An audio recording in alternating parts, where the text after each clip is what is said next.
కర్నూలు జిల్లా మంత్రాలయం మండలం మాధవరంలో Mantralayam TDP incharge ఎన్ రాఘవేంద్రారెడ్డి ఆధ్వర్యంలో మండల అధ్యక్షులు క్లస్టర్స్ యూనిట్ బూత్ కమిటీల ప్రమాణ స్వీకార మహోత్సవం ఎన్నికైన వారితో మంత్రాలయం టీడీపీ ఇన్ఛార్జి ఎన్ రాఘవేంద్రారెడ్డి ప్రమాణ స్వీకారం చేయించారు. నారా చంద్రబాబు నాయుడు, నారా లోకేష్ ఆశీస్సులు ఉన్నంత వరకు ఎవరు కూడా నా వెంట్రుక కూడా పీకలేరని మంత్రాలయం టీడీపీ ఇన్ఛార్జి ఎన్ రాఘవేంద్రారెడ్డి ఘాటు వ్యాఖ్యలు చేశారు. అనంతరం ఎన్నికైన టీడీపీ మండల అధ్యక్షులు పల్లెపాడు రామిరెడ్డి, కౌతాలం సురేష్ నాయుడు, గోపాల్ రెడ్డి మాట్లాడారు. తమపై నమ్మకం ఉంచి టీడీపీ మండల అధ్యక్షులు ఎన్నిక చేసిన నారా చంద్రబాబుకు, నారా లోకేష్కు మంత్రాలయం టీడీపీ ఇన్ఛార్జి ఎన్ రాఘవేంద్రారెడ్డికి రుణపడి ఉంటామని వారు తెలిపారు. అనంతరం మంత్రాలయం టీడీపీ ఇన్ఛార్జి ఎన్ రాఘవేంద్రారెడ్డి మాట్లాడుతూ ఎమ్మెల్యే వై బాలనాగిరెడ్డిపై మరోసారి ఘాటు వ్యాఖ్యలు చేశారు. రాఘవేంద్రారెడ్డికి మంత్రాలయం టీడీపీ ఇన్ఛార్జి పోతుందని దుష్ప్రచారాలు చేస్తారా? నేను టీడీపీ, నీవు వైసీపీ. నా ఇన్ఛార్జిపై ఎమ్మెల్యే బాలనాగిరెడ్డికి ఏం సంబంధమని వారు మండిపడ్డారు. నారా చంద్రబాబు నాయుడు, నారా లోకేష్ ఆశీస్సులు ఉన్నంత వరకు నా వెంట్రుక కూడా పీకలేరని మంత్రాలయం టీడీపీ ఇన్ఛార్జి ఎన్ రాఘవేంద్రారెడ్డి ఆగ్రహం వ్యక్తం చేశారు. త్వరలోనే ఎమ్మెల్యే బాలనాగిరెడ్డి అవినీతిపై సీఎం చంద్రబాబు నాయుడు దృష్టికి తీసుకెళ్తామని, అలాగే ఎమ్మెల్యే బాలనాగిరెడ్డి అవినీతిని బట్టబయలు చేస్తామని వారు అన్నారు.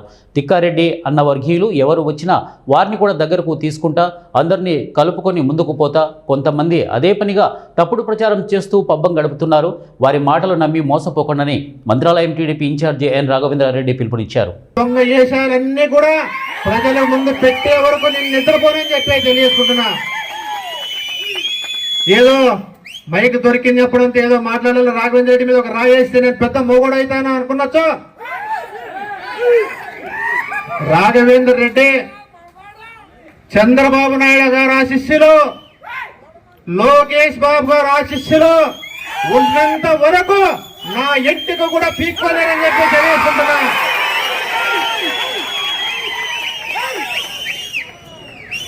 అదేవిధంగా నా ఇన్ఛార్జి కోసం, నా ఇన్ఛార్జి నేను తెలుగుదేశం పార్టీ ఇన్ఛార్జి, నీవు వైసీపీ ఎమ్మెల్యే.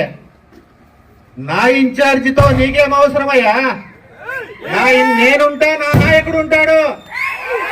నా ఇన్ఛార్జి పోతుందని పోగొట్టడానికి నీవంత ఉలికి పడుతున్నావే, నీకెందుకయ్యా ఉలుకు? పోయేవాడు నాయకుడుగా ఎదగకూడదనుకునే మీ బతుకులకి ఒక్క మండలంలోనైనా ఒక నాయకుడు తయారు చేసుకున్నావా? కానీ బీసీలో మాత్రం ఎదిగితే ఎలా తొక్కాలో నీకు మాత్రం బాగా తెలుసు అని చెప్పి తెలియజేసుకుంటున్నా. నీకు 4 సార్లు మంత్రాలయం నియోజకవర్గ ప్రజలు అవకాశం ఇచ్చారు. మంత్రాలయం నియోజకవర్గ ప్రజల సమస్యల గురించి ఏ రోజైనా 4 నిమిషాలైనా అసెంబ్లీలో మాట్లాడగలిగావా? ఎప్పుడైనా టీవీలో 4 సార్లు అంటే 16 సంవత్సరాలు దాదాపు ఏ రోజైనా అసెంబ్లీలో మనం ఆయన గారు మాట్లాడిన మాటలు విన్నారా? దానికి పనికిరాడు. మంత్రాలయం నియోజకవర్గంలో బడుగు బలహీన వర్గాలు, కురవులకు, బోయలకు ఎలా రంగులు పెట్టాలా, బోయలకు, ఎస్సీ సోదరులకు ఎలా పెట్టాలా, మైనార్టీలకు, కురువులకు ఎలా రంగులు పెట్టాలా, నీ కుటుంబం ఇది ఆలోచిస్తుంది తప్ప ఉన్నంతవరకు నేను ఎమ్మెల్యేనైతానని చెప్పి పొగడడం కాదయ్యా. ఆ దేవుడు నిన్ను గెలిపించ